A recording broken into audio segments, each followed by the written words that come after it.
कहानी शुरू होती है साउथ कोरिया के एक शहर से, जहां हम किम नाम के एक व्यक्ति को देखते हैं। किम अपने बेटे इंजुन के साथ कहीं जा रहा था। वे एक ट्रक में सामान भरकर ले जा रहे थे। उनकी बातचीत से पता चलता है कि वे अपने शहर को छोड़कर किसी और शहर में शिफ्ट हो रहे हैं, क्योंकि उनके परिवार की आर्थिक स्थिति बिल्कुल भी अच्छी नहीं थी। किम लोगों से कर्ज और लोन लेकर इतना कर्ज में डूब चुका था कि अब शहर छोड़कर भागने के अलावा उसके पास कोई रास्ता नहीं था। उस कर्ज को चुकाने की उसकी कोई क्षमता भी नहीं थी। काफी दूर का सफर तय करने के बाद बाप बेटा नए शहर में पहुंचते हैं। फिर वे अपना सामान नए घर में रखने लगते हैं। यहाँ हमें पता चलता है कि इंजुन की माँ और एक बहन है, लेकिन वे इंजुन की दादी के साथ रहती हैं, क्योंकि उसकी माँ कई सालों से बीमार है और दादी ही उसकी देखभाल करती हैं, जबकि इंजुन अपने बाप के साथ रहकर पढ़ाई करता है। उसी दिन नए शहर में जब वे खाना खा रहे थे तो दोनों इस बारे में बातें कर रहे थे कि अब वे अपनी नई जिंदगी कैसे शुरू करेंगे और उसे कैसे संभालेंगे। शाम को इंजुन अपनी नई गली में घूम रहा था कि अचानक उसकी नजर एक मोटे लड़के पर पड़ी, जो बहुत अजीब बर्ताव कर रहा था और काफी देर तक उसे अजीब तरीके से देखता रहा।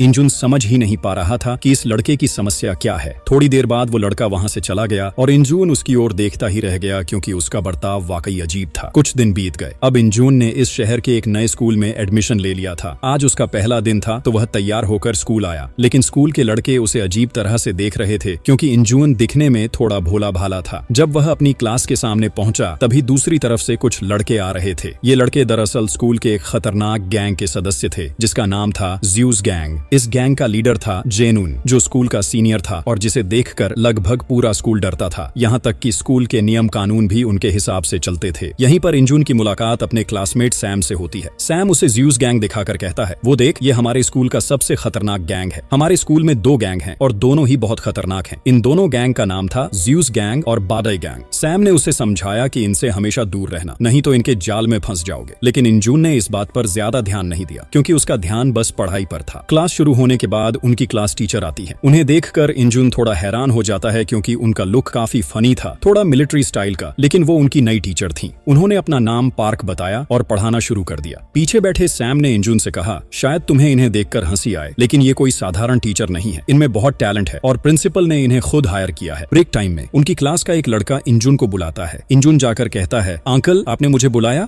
इस पर वो लड़का गुस्सा हो जाता है, क्योंकि असल में वो उनका क्लासमेट था, बस उम्र में सबसे बड़ा था और दिखने में थोड़ा एंकल जैसा लगता था। तभी इंजुन को याद आता है कि ये वही मोटा लड़का है जिसे उसने सड़क पर देखा था। उस लड़के का नाम था योनगसू और वो स्कूल के सबसे स्ट्रॉन्ग स्टूडेंट्स में से एक था। योनगसू ने बताया कि वह और इंजुन पड़ोसी भी हैं, इसलिए वह दोस्ती करना चाहता है। उसने हाथ मिलाकर कहा, अगर कभी मदद चाहिए तो मुझे बता देना। इंजुन खुश होकर क्लास में लौट आया, जहाँ उसने योनगसू के बेस्ट फ्रेंड जिन को देखा। जिन भी काफी स्ट्रॉन्ग था और उसकी फाइटिंग स्किल बहुत अच्छी थी। इंजुन को अच्छा लगा कि पहले ही दिन उसके इतने मजबूत दोस्त बन गए। इसी बीच पता चलता है कि योनगसू खाने का बहुत शौकीन है और मौका मिलते ही खाता रहता है। एक दिन जब जिन क्लास की खिड़की के पास खड़ा था, ऊपर की क्लास से एक सीनियर उसे ताना मारता है और गाली देकर छोटा साबित करने की कोशिश करता है। जिन को ये बिल्कुल पसंद नहीं आता और वह उसे धमकी देता है। थोड़ी देर बाद वही सीनियर, जिसका नाम था अबलिंग, अपने साथियों के साथ नीचे आकर जिन से भिड़ने आता है। अबलिंग जिन को धमकाता है, लेकिन तभी योनगसू की नींद खुल जाती है। योनगसू कहता है, अगर मेरे दोस्त को छुआ तो यहीं खत्म कर दूंगा। अबलिंग फिर योनगसू से उलझने की कोशिश करता है, लेकिन तभी टीचर पार्क आकर बीच बचाव करती है और एबलिंग की टीम को डांट कर बाहर निकाल देती है। इस घटना के बाद इंजुन, योनगसू और जिन हंसते हुए साथ में खाना खाते हैं और एबलिंग की टीम का मजाक उड़ाते हैं। थोड़े ही समय में वे तीनों बहुत अच्छे दोस्त बन जाते हैं। योनगसू कहता है कि अब से वे अपनी खुद की गैंग बनाएंगे और उसका नाम रखेंगे रियूनियन गैंग। इसमें उनके अलावा और भी दोस्त शामिल होंगे। तभी वहाँ पिंजन नाम का एक लड़का आता है और बताता है कि ज्यूस गैंग ने स्कूल के सभी लोगों के लिए एक अनाउंसमेंट किया है। स्कूल में एक रेसलिंग टूर्नामेंट आयोजित किया गया, जिसमें फर्स्ट ग्रेड के सभी स्टूडेंट हिस्सा ले सकते थे और इस टूर्नामेंट का जो विनर होगा वह जियोस गैंग का मेंबर बन सकेगा। यह सुनकर सभी बहुत एक्साइटेड हो गए। फिर धीरे धीरे सभी स्कूल के मैदान में जमा होने लगे। दरअसल हर किसी के मन में ज्यूस गैंग में शामिल होने की इच्छा थी, क्योंकि ज्यूस गैंग से सभी डरते थे। अगर कोई इसमें शामिल हो जाता तो उसके पास अलग तरह की पावर आ जाती और यह पावर सबको चाहिए थी। यूनून और उसके दोस्त भी वहाँ सबकी एक्साइटमेंट देखने आए थे। स्टूडेंट्स में तो मानो होड़ लग गई थी टूर्नामेंट में भाग लेने की और कई लोग पहले से ही रेसलिंग प्रैक्टिस शुरू कर चुके थे। लेकिन जो योंगसू यानी उनकी टीम का कोई भी मेंबर इस गैंग में शामिल होने की इच्छा नहीं रखता था, क्योंकि वे जानते थे कि जियोस गैंग के मेंबर्स बहुत ताकतवर और परेशान करने वाले हैं और हमेशा अपनी पावर का गलत इस्तेमाल करते हैं। इसलिए ज्यून और उसकी टीम वहां से सीधे अपनी क्लास में लौट गए। क्लास में आने के बाद यूनजन फाइट प्रैक्टिस कर रहा था, क्योंकि अब उसे समझ आ गया था कि पूरा स्कूल असल में गैंगस्टर्स के कंट्रोल में है। अगर वह खुद को तैयार नहीं करेगा तो इस स्कूल में टिक पाना मुश्किल होगा। इंजुन ने ज्यून से कहा, तू तो बहुत अच्छा फाइट करता है, क्या तू मुझे भी फाइट सिखाएगा ताकि मैं अपनी रक्षा कर सकूं। जियून मान गया और उसे अलग अलग फाइट स्किल्स सिखाने लगा। साथ ही उसने कहा कि फाइट एक स्किल है जिसे जितना ज्यादा प्रैक्टिस किया जाए उतना ही मजबूत होती है। इंजुन की फाइटिंग स्किल भी अच्छी थी और वह जियून की हर मूव को तुरंत सीख लेता था। जियून ने कहा कि उसे बस थोड़ी और प्रैक्टिस की जरूरत है, वरना उसकी फिटनेस पहले से ही अच्छी है। इंजुन घर जाकर खुद से प्रैक्टिस करने लगा और ताकत बढ़ाने के लिए अलग अलग एक्सरसाइज भी करने लगा। जियून ने उसे 2 उंगलियों पर बैलेंस करके एक स्पेशल एक्सरसाइज करने को कहा जिससे हाथ की हड्डियां मजबूत हों। काफी मुश्किल होने के बावजूद इंजुन ने यह किया। अगले दिन सुबह इंजुन योंगसू के साथ स्कूल जा रहा था और रास्ते में वे बातें कर रहे थे। योंगसू ने बताया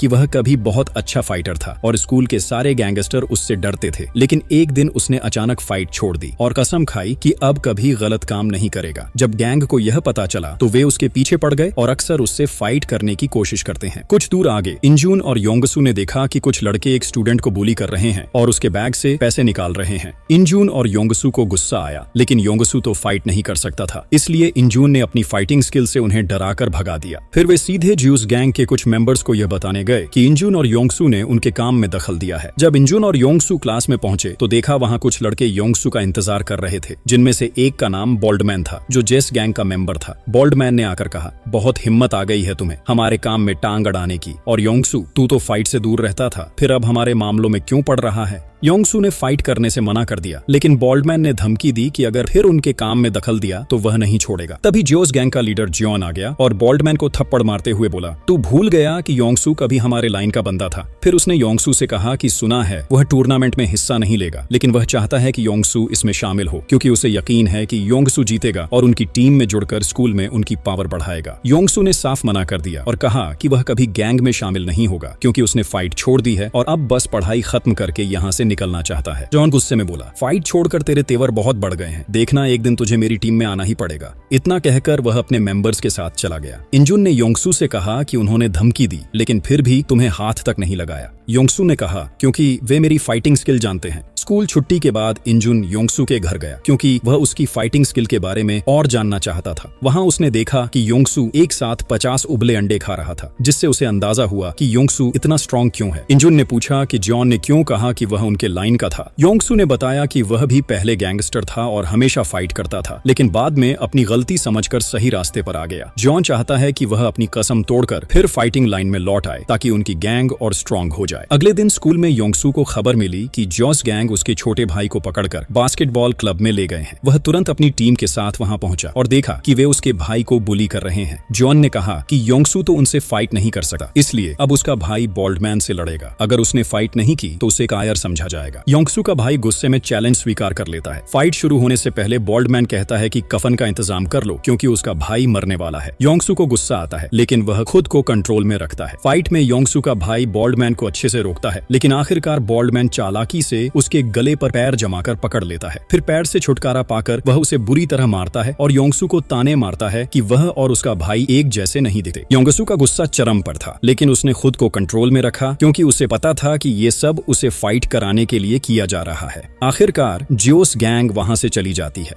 अगले दिन एक लड़का अपने साथियों के साथ क्लास में आया और जियून को ढूंढने लगा। उसने जियून को ताने मारे कि वह कल बुलाने पर भी नहीं आया। जियून ने कहा कि उसके पास उनकी फालतू बातें सुनने का टाइम नहीं है। ये सुनकर वह लड़का गुस्से में गालियां देने लगा और मारने को बढ़ा। जियून भी मारने ही वाला था कि तभी योंगसू ने आकर रोक दिया और याद दिलाया कि टीचर ने पहले ही चेतावनी दी है कि स्कूल में झगड़ा हुआ तो निकाल दिया जाएगा। लेकिन दूसरी टीम तो फाइट करने आई थी और उन्होंने क्लास में हाथ में जो मिला उठा लिया। ये देखकर जियून और यूनजुन भी फाइट के लिए तैयार हो गए। योंगसू तो फाइट नहीं कर सकता था, इसलिए बस उन्हें अप्रिशिएट करता रहा और फिर दोनों टीमों के बीच एक जोरदार लड़ाई शुरू हो गई। और उसने सबको बताया कि वह स्कूल के कमजोर छात्रों के लिए एक ग्रुप खोलना चाहता है जहां उसका काम होगा कमजोरों को बुलियों से बचाना। इंजुन अपने दोस्तों के साथ इस बारे में बात कर रहा था, लेकिन उसी समय वहां बॉलमैन और उसके साथी आ गए। बॉलमैन ने इंजुन से कहा, क्या बात है, सुना है अब तू खुद को हीरो समझता है, लेकिन खुद को सबके सामने हीरो साबित करने की कोशिश में जीरो मत बन जाना। हमारे स्कूल का असली हीरो हमारा बॉस जेनून है और अगर तू उससे भिड़ा तो तू बचेगा नहीं। उसी समय जियो ने इंजुन को चेतावनी दी कि स्कूल में अब से वह किसी भी तरह की ताकत दिखाने की कोशिश न करे, वरना उसका नुकसान हो सकता लगता है। जेनून इंजुन को कई तरह की बेकार बातें सुनाता रहा। इंजुन गुस्से में आग बबूला हो गया और उसे मारने ही वाला था, लेकिन उसके दोस्त उसे रोक ले गए। जेनून अजीब तरह से हंस रहा था, जैसे उसके दिमाग में कोई प्लान हो। फिर जब इंजुन और उसके दोस्त रोज की तरह छत पर बातें कर रहे थे, उस समय इंसु को आज की घटना की जानकारी मिली। जेनून ने इंजुन को धमकी दी थी, क्योंकि जब जेनून मैदान में था तब इंसु क्लासरूम में सो रहा था। सब कुछ सुनकर इंसु ने इंजुन से कहा कि इसे यहीं रोक देना चाहिए। दूसरों के झमेले को अपने सिर पर लेने की जरूरत नहीं है। स्कूल में हम पढ़ाई करने आए हैं, अगर हमेशा गैंग और मारपीट में फंसेंगे तो भविष्य में क्या करेंगे? इसलिए जो हो रहा है होने दो। इंजुन और बाकी सब अपने भविष्य पर ध्यान दें। लेकिन यह सुनकर इंजुन बहुत गुस्से में आ गया। उसने इंसु से कहा, तूने कहा था कि तू अच्छा फाइटर है, क्या तू अन्याय देखकर भी चुप रहेगा? अगर चुप रहा तो तू स्वार्थी है। इंसु भी गुस्से में आगबूला हो गया और इंजुन को मारने ही वाला था, लेकिन उनके दोस्त दोनों को रोक ले गए। इंजुन उस दिन बेहद नाराज था, इसलिए वह एक गेमिंग प्लेस गया और पूरी मर्जी से बॉक्सिंग करने लगा। उसने इतनी जोर से मुक्के मारे कि उसके हाथ कट गए और खून निकलने लगा। अगले दिन लंच टाइम में इंजुन क्लासरूम में सो रहा था, तभी उसका एक दोस्त दौड़ता हुआ आया और जल्दी से उठने को कहा। उसने बताया कि उसके पिता का एक्सीडेंट हुआ है। इंजुन बिना समय गंवाए हॉस्पिटल भागा। वहां उसने देखा कि उसके पिता की हालत बहुत खराब है। इससे वह बहुत दुखी हुआ। उसने कुछ दिनों के लिए स्कूल जाना बंद कर दिया और अपने पिता की फैक्ट्री में काम करने लगा ताकि उनके इलाज का खर्च चला सके। इंजुन का काम था फ्रूट पिकअप करना। काम कठिन था और कई बार वह गिरता रहा, फिर भी उसने काम पूरा किया। पहली बार उसने महसूस किया कि उसके पिता का काम कितना कठिन है और वे अपने परिवार के लिए कितनी मेहनत करते हैं। काम खत्म करने के बाद इंजुन सीधे अपने पिता के पास गया और उनके पास बैठकर माफी मांगी। उसने मन ही मन तय किया कि वह अपने परिवार के लिए कुछ करेगा। फिर जब इंजुन काम कर रहा था, उसने देखा कि उसके दोस्त उसके पास आ रहे हैं। स्कूल में नहीं आने की वजह से उनके पास इंजुन की जानकारी थी। वे सब उसके मदद के लिए आए। इंजुन को एहसास हुआ कि सच्ची दोस्ती कितनी खूबसूरत होती है। दोस्तों की मदद से उसका काम जल्दी खत्म हो गया और वे सब मिलकर आनंद मनाने लगे। अगले दिन से हर रोज स्कूल खत्म होने के बाद उसके दोस्त उसके काम में मदद करने आते। इस तरह उनका समय बहुत अच्छे से गुजर रहा था। इंजुन अपने दोस्तों के लिए अपने सारे दुख भूल गया। फिर एक दिन जब वे क्लासरूम के बाहर बात कर रहे थे, उसी समय बॉलमैन और उसके लोग वहां आ गए। इंजुन और उसके दोस्त वहां से जाने ही वाले थे, लेकिन गलती से इंजुन के हाथ से बॉलमैन पर चाय गिर गई। इससे बॉलमैन को फाइट का एक और मौका मिल गया। उसने इंजुन को स्कूल के मैदान में फाइट के लिए चैलेंज किया। सब वहां मैदान में इकट्ठा हुए। जोस गैंग का लीडर जियो भी वहां था। बॉलमैन खुद को स्ट्रॉन्ग दिखा रहा था, लेकिन असल में वह इंजुन से डर रहा था। इसलिए उसने लीडर जियो को कहा कि वह इंजुन से फाइट करे। इंसु ने दूर से देखा। इंसु खुद फाइट में नहीं पड़ना चाहता था, लेकिन अन्याय स्वीकार करना भी असंभव था। अगर स्कूल में लगातार फाइट होती रही तो छात्रों का भविष्य बर्बाद हो जाएगा और दोस्तों को भी खतरा होगा। इंसु ने बड़ा निर्णय लिया कि वह आखिरी बार फाइट करेगा। उसने जियोन के पास जाकर कहा कि अगर उसे फाइट करनी है तो हमारी गैंग के साथ फाइनल फाइट करे। अगर इसमें हार गए तो ज्यूस गैंग को हमेशा के लिए खत्म करना होगा। जेनून ने यह चैलेंज स्वीकार कर लिया। दोनों ने फाइट का समय और जगह तय किया और दोनों टीम्स तैयारी करने लगी। क्लासरूम में इंजुन और उसके दोस्त बहुत चिंतित थे। ज्यूस गैंग के सदस्य बहुत ज्यादा थे और वे केवल 5 थे। क्या वे सच में उन्हें हरा पाएंगे? बाकी लोग परेशान थे, लेकिन इंसु को कोई चिंता नहीं थी। उसने अपने पुराने गैंगस्टर दोस्तों को भी टीम में बुलाया। थोड़े ही समय में इंसु ने अपनी टीम को बड़ा बना लिया। फाइट का दिन आया। दोनों गैंग्स फाइट के लिए जगह पर पहुंचे। इंसु और उसकी टीम ने देखा कि जेनून ने चालाकी की थी। स्कूल की दूसरी गैंग को भी उसने जोड़ लिया था। अब उनकी टीम के सदस्य बढ़ गए थे। इंसु और उसकी टीम को डर नहीं लगा, क्योंकि वे जानते थे कि मिलकर फाइट करके ही जीत सकते हैं। ये सिर्फ लड़ाई नहीं थी, बल्कि सही और गलत की जंग थी। फाइट शुरू हुई और सभी अपनी पूरी ताकत लगाकर लड़ रहे थे। इंसु बहुत अच्छे फाइटर साबित हुए और अकेले कई लोगों को हरा रहे थे। इंजुन भी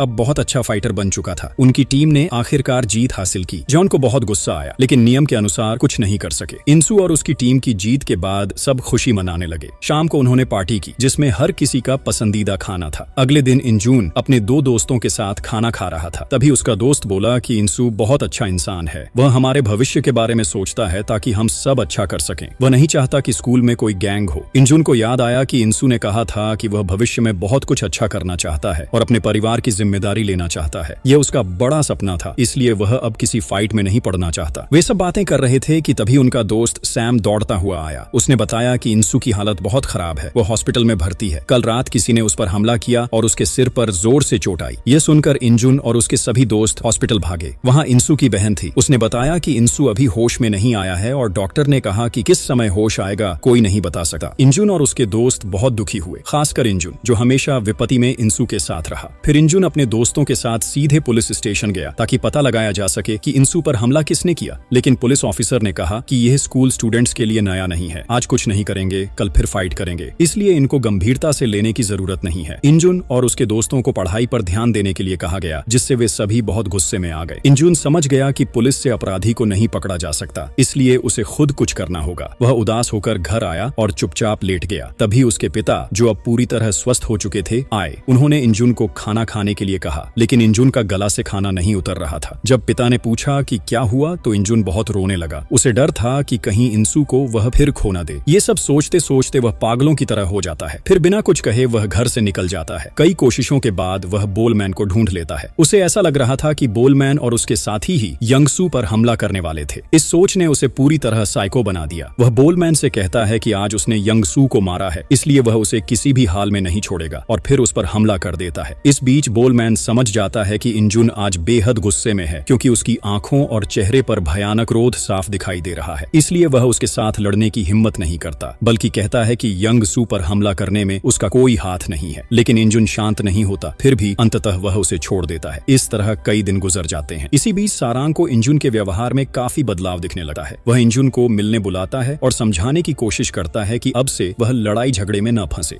यंगसू पर हमला करने वालों को ढूंढने की जरूरत भी नहीं है, क्योंकि इससे वह खुद खतरे में पड़ जाएगा। लेकिन ये सुनकर इंजुन क्रोधित हो जाता है और सारांग से कहता है कि यंगसू पर हमला करने वालों को वह जरूर ढूंढेगा और बदला लेगा। अगर सारांग उसके साथ नहीं रहना चाहता तो वह जा सकता है। ये कहकर इंजुन वहां से चला जाता है और सारांग के पास कुछ कहने को नहीं बचता। सारांग समझ जाता है कि इंजुन काफी दबाव में है। कुछ दिन बाद देखा जाता है कि इंजुन जियून को ढूंढ लेता है, जिसे स्कूल से निकाल दिया गया था। इंजुन जियून को ढूंढता है क्योंकि उसने कुछ पता किया था। पता चला कि एक बार ज्यूस गैंग के लीडर ने जियून को ऑफर दिया था, अगर जीन यंगसू को मार सके तो वह उसे काफी पैसे देगा, जिससे वह अपनी गर्लफ्रेंड का ऑपरेशन करा सके। जीन उस समय इस प्रस्ताव को मान गया था और उसने यंगसू से सच में लड़ाई की थी, लेकिन यंगसू को हराना संभव नहीं हुआ। यंगसू जीत जाता है। इसलिए इंजुन सोचता है कि जीन शायद पैसे के लिए यंगसू पर हमला किया होगा। वहीं जेनुन और उसके लोग भी वहां थे। वे जोर जोर से चिल्लाते हुए कहते हैं कि जीन ने पैसे के लिए यंगसू पर हमला किया। जीन कहता है कि उसने ऐसा नहीं किया, लेकिन इंजुन उसकी बात सुनना ही नहीं चाहता। इसके चलते दोनों के बीच वहां लड़ाई शुरू हो जाती है। वहीं जियोन और उसके टीम मेंबर खड़े थे और वे इंजुन और जीन की लड़ाई देख रहे थे। यहाँ देखा जाता है कि इंजुन और जियोन दोनों ही बहुत अच्छे फाइटर हैं, लेकिन जीन ने कभी इंजुन को लड़ाई सिखाई थी। अब इंजुन इतनी ताकतवर हो गया था कि जीन उसके हाथ से मारा खाने के बाद गिर पड़ता है। इस मौके का फायदा उठाकर जियोन और उसकी टीम मिलकर जीन पर हमला कर देती है, लेकिन इसी समय इंजुन जोर से चिल्लाता है, जिससे उनकी पूरी गैंग मौके पर आ जाती है। यंगसू भी वहां होता है, जो अब पूरी तरह स्वस्थ हो चुका है। थोड़ी ही देर में जियोन भी वहां खड़ा हो जाता है और इंजुन की टीम में शामिल हो जाता है। बोलमैन और उसके साथी भी अब ज्यूस गैंग छोड़कर रियूनियन गैंग में आ जाते हैं, जो इंजुन की टीम थी। असल में जियोन और उसके दोस्तों को सबक सिखाने के लिए इंजुन और उसके दोस्त यह पूरी योजना बनाते हैं। इंजुन जानबूझकर जियोन से लड़ता है ताकि जियोन और उसकी टीम को गैंग बढ़ाने का मौका न मिले और वे सब मिलकर उन्हें हराकर सबक सिखा सके। इस बीच जेनुन महसूस करता है कि स्कूल में इंजुन के आने के बाद सब कुछ बदल गया है। अब उसकी जगह कोई और लेना चाहता है, इसलिए वह सबके सामने वचन देता है कि अगर इंजुन उसे फाइट में हरा देता है तो वह सच में अपनी गैंग छोड़ देगा। इंजुन भी उसके सामने लड़ाई के लिए आता है। हालांकि उनकी लड़ाई ज्यादा लंबी नहीं रहती, क्योंकि इंजुन पहले ही आक्रमण में जीन का हाथ तोड़ देता है। जीन और उसकी टीम अब मुकाबले में नहीं टिक पाती और हार मानती है। इस तरह रियूनियन गैंग फिर जीत जाता है और ज्यूस गैंग का लीडर जेनुन लज्जा के कारण स्कूल में वापस नहीं आता। स्कूल अब गैंग मुक्त हो जाता है। इंजुन और उसकी पूरी टीम अब साथ में मस्ती और आनंद ले रही थी। यंगसू सबको समझाता है कि अब से कोई लड़ाई नहीं होगी, इसके बजाय हर कोई अपने भविष्य पर ध्यान देगा। लेकिन अगर कभी किसी दोस्त को खतरा हो तो सभी को उसकी मदद के लिए आगे आना चाहिए, क्योंकि यही सच्चा दोस्त होने का मतलब है। और इस तरह कहानी का बहुत सुंदर और सुखद अंत होता है।